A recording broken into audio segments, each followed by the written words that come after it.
Olá, meus amigos, vamos começar agora mais uma de nossas aulas.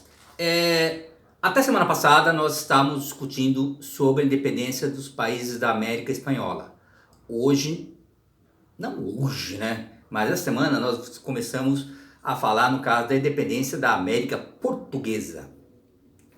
E no caso a América Portuguesa formou o quê? Um único estado, que no caso é o Brasil, o país aonde nós moramos, aonde nós vivemos, aonde nós nascemos. Acho que nem todos nasceram no Brasil, tá? Mas eu estou dizendo isso daí em sua grande maioria.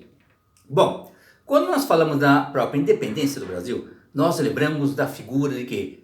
De Dom Pedro I.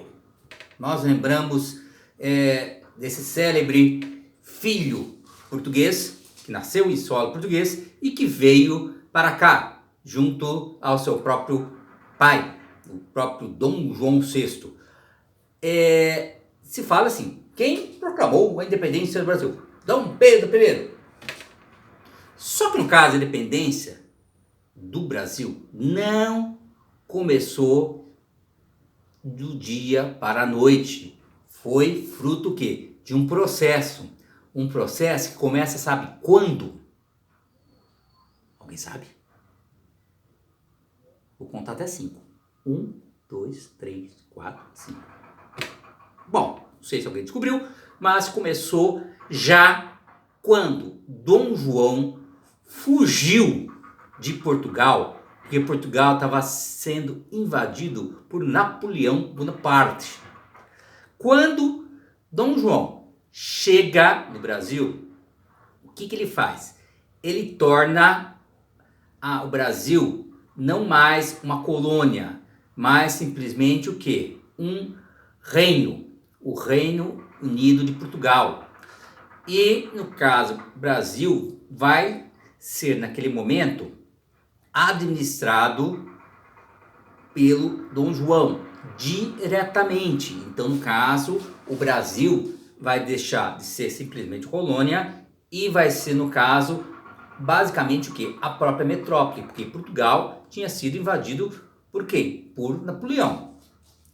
Então, sem falar tanto do Napoleão, vocês podem ter até alguns textos que falam disso, a gente vai tratar melhor depois desse assunto, mas o que vai acontecer? Quando Dom João chega aqui, ele tem primeiramente fazer o quê? Começar a modernizar o país, e para começar a modernizar, ele começa inicialmente dando um primeiro chute, que vai ser abrir os portos para o próprio comércio. A partir disso, você vai verificar que vai começar a entrar mais dinheiro dentro do país, vai gerar mais riqueza, ele vai modernizar o país, criando bancos, biblioteca e tarará, e isso vai fazer com que se crie o quê? Uma certa elite.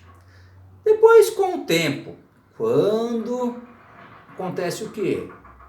Napoleão vai embora. Daí se começa a repensar em fazer com que o Brasil voltasse a ser novamente uma colônia. Só que daí isso vai começar a gerar o quê? Insatisfação em cima daquela elite que já estava aqui no Brasil. E daí vai começar a surgir vários movimentos separatistas que queriam a separação de Portugal. O Brasil tem um território, por assim dizer, continental, muito grande. Então nós não vamos ter naquela época, inicialmente, revoltas que fossem federativas, que quisessem tornar o Brasil uma única nação, independente de Portugal. Eram, no caso, revoltas separatistas, como por exemplo a própria Inconfidência Mineira.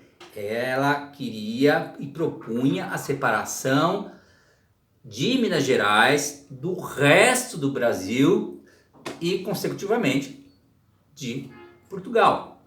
Então, dentro todas essas revoltas é que vai estar eclodindo no final a própria independência do próprio Brasil. Essa semana eu já passei, não sei se eu passei algumas atividades, passei?